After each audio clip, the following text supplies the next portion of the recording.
This video is going to talk about solving polynomial equations. And so we are going to use our factoring skills to bring a polynomial to factored form in order to solve the equation.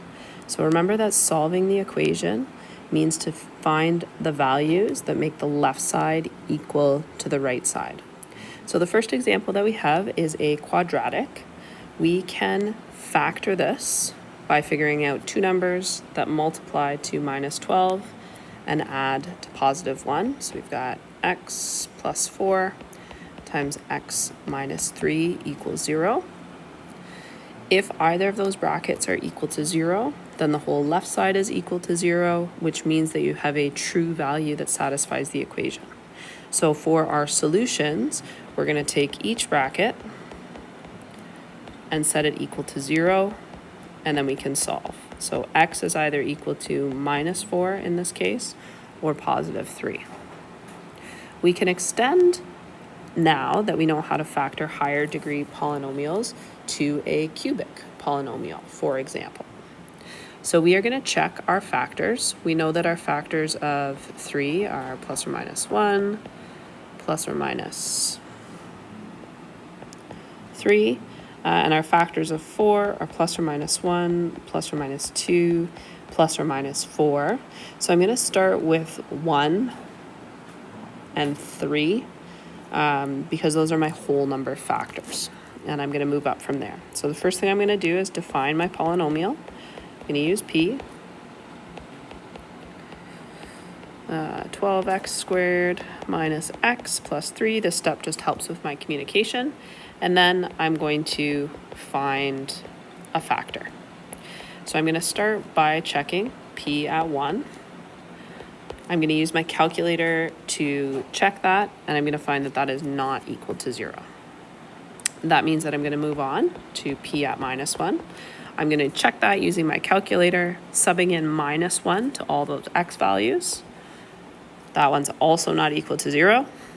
I'm going to keep going. I'm going to move up to, let's skip 2 because that one's not actually an option here. We'll go right to 3.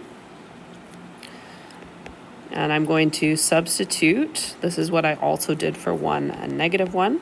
I'm going to substitute 3 in where the x is and evaluate. And I do get that P at 3 is equal to 0, which means that x minus 3 is a factor. So now I can divide out my factor that I found. I can use synthetic or long division. I'm going to use synthetic. Then I've got 4, minus 12, minus 1, and 3.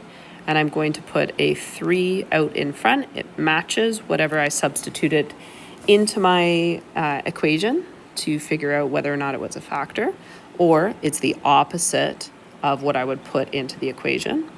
I bring down my first one. 3 times 4 is 12. I'm going to add them together to get 0. 3 times 0 is 0. Minus 1 plus 0 is minus 1. 3 times minus 1 is minus 3. I add those together and get 0, which means that, let's see, we'll go up to step number 3. We're going to rewrite. I'm going to say P at x for my polynomial. So now I know that P at x is equal to x minus 3, the factor that I found at the beginning, times 4x squared minus 1, which is what I found right here from my synthetic division. Next, I'm going to finish factoring. And so you should notice that this second bracket here is a quadratic, also happens to be a difference of squares. So I can finish factoring. 2x minus 1, 2x plus 1. And finally, I'm going to state my solutions. So x is equal to 3.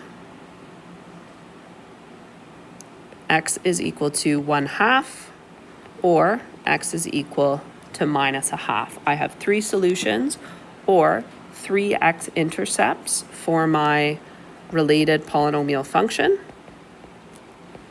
That is the name for this.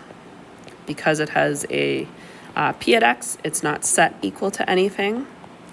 This is my polynomial equation, where it is equal to a value.